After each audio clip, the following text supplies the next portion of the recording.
राज्यातील ओबीसी नेत्यांची बैठक झालेली आहे। ओबीसी नेते प्रकाश शेंडगे यांच्या उपस्थितीमध्ये 5 तास ही बैठक चालली।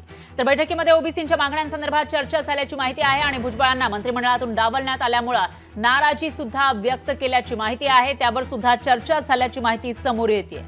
दरम्यान आता छगन भुजबळ यांच्या घरी हे ओबीसी नेते पोहोचलेले आहेत आणि त्यांच्यासोबत चर्चा सुरू असल्याची माहिती समोर येते। त्यामुळे आता भुजबळ यांच्यासोबत जी चर्चा होईल त्याच्यामध्ये नेमकं काय ठरतं ओबीसी नेत्यांचं ते बघावं लागेल, कारण भुजबळ हे सुद्धा एक मोठे ओबीसी नेते आहेत आणि त्यांना आता या मंत्रिमंडळातून डावलण्यात आल्यानं कुठेतरी ओबीसी समाजातून नाराजी व्यक्त केली जाते। ओबीसीचे जे नेते आहेत तेही नाराजी व्यक्त करताना दिसून येत आहेत आणि अशातच आता ओबीसी नेत्यांची बैठक पार पडलेली आहे आणि आता हे नेते पोहोचलेले आहेत छगन भुजबळ यांच्या निवासस्थानी। त्या ठिकाणी त्यांची चर्चा छगन भुजबळ यांच्यासोबत होतीये आणि ही बैठक झाल्यानंतर आता भुजबळ नेमकी काय भूमिका मांडणार याकडे लक्ष असेल।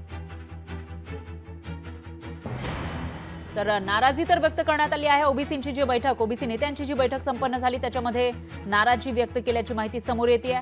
पण आता या नाराजीनंतर पुढे नेमकी काय भूमिका असेल ओबीसींची ते बघावं लागेल, कारण या निवडणुकीमध्ये ओबीसी समाज हा मोठ्या संख्येने महायुतीच्या बाजूने उभा राहिला आणि त्याच्यामुळे मोठं यश महायुतीला आल्याचा दावा केला जातोय। अशामध्येच आता भुजबळ जे ओबीसी समाजामधून येतात आणि मोठे नेते आहेत ओबीसींचे, ते मात्र मंत्रिमंडळामध्ये नाहीयेत, त्यामुळे नाराजी व्यक्त केली जाते।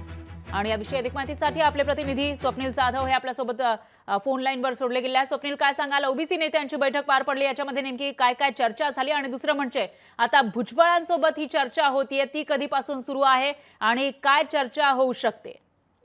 कारण नुकतीच भुजबळांसोबत आता चर्चा आहे ती ओबीसी नेत्यांची सुरू झालेली आहे। यापूर्वी 5 तास सलग ओबीसी नेत्यांची बैठक सुद्धा सुरू होती आणि यानंतर खरं तर आता भुजबळांच्या भेटीसाठी हे सर्व नेते दाखल झालेले आहेत। एकूणच ओबीसी समाजाच्या ज्या मागण्या आहेत, ज्या प्रलंबित मागण्या आहेत, त्या पुन्हा एकदा नव्या सरकारसमोर मागण्यात याव्यात आणि कशाप्रमाणे त्या मांडण्यात येतील, कशाप्रमाणे त्याची माहिती देण्यात येईल या संदर्भातील चर्चा ही सुद्धा झालेली आहे। आणि भुजबळांसोबत आता बैठक सुरू झालेली आहे, यामध्ये प्रामुख्याने भुजबळ यांना मंत्रिमंडळात सामील न करण्यात आल्यामुळे रोष आहे तो ओबीसी नेत्यांकडून या ठिकाणी व्यक्त करण्यात येतो। त्यामुळे भुजबळ या सर्व नेत्यांना आता काय आश्वासित करण्यात येतं हे पाहणं महत्त्वाचं ठरेल। मात्र एकूणच जो असंतोष या सर्व ओबीसी नेत्यांमध्ये आणि समाजामध्ये आहे या संदर्भात सुद्धा आज चर्चा होणार आहे। यासाठी ओबीसी नेते या ठिकाणी प्रकाश शेंडगे या ठिकाणी आहेत आणि जे राज्यामधून सुद्धा जिल्हा प्रमुख असतील, उपजिल्हा प्रमुख असतील, ओबीसी समाजाचे नेते आहेत ते सुद्धा आता सिद्धगड या भुजबळांच्या निवासस्थानी दाखल झाले आहेत। त्यामुळे त्या बैठकीला सुरुवात झालेली आहे। थोड्याच वेळामध्ये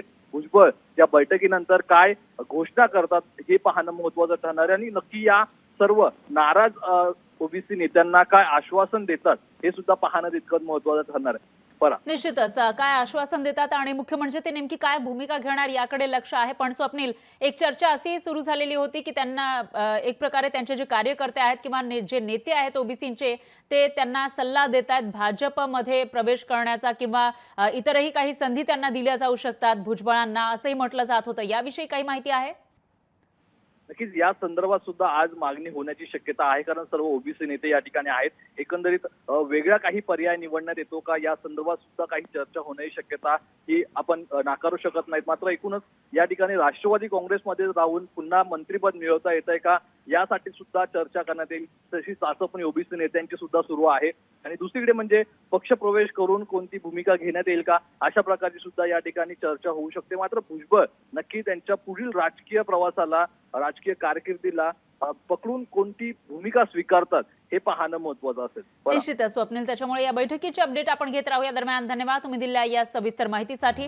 तर सध्या ओबीसी नेत्यांची बैठक सुरू आहे भुजबळांसोबत आणि त्याच्यामुळे आता भुजबळ नेमका काय प्रतिक्रिया देणार या बैठकीनंतर तेही बघावं लागेल। याआधी भुजबळांनी नाराजी व्यक्त केलेली आहे त्यांना मंत्रिपद न मिळाल्यामुळे। एवढंच काय तर जे ओबीसीचे नेते आहेत तेही या ठिकाणी नाराजी व्यक्त करताना दिसतात।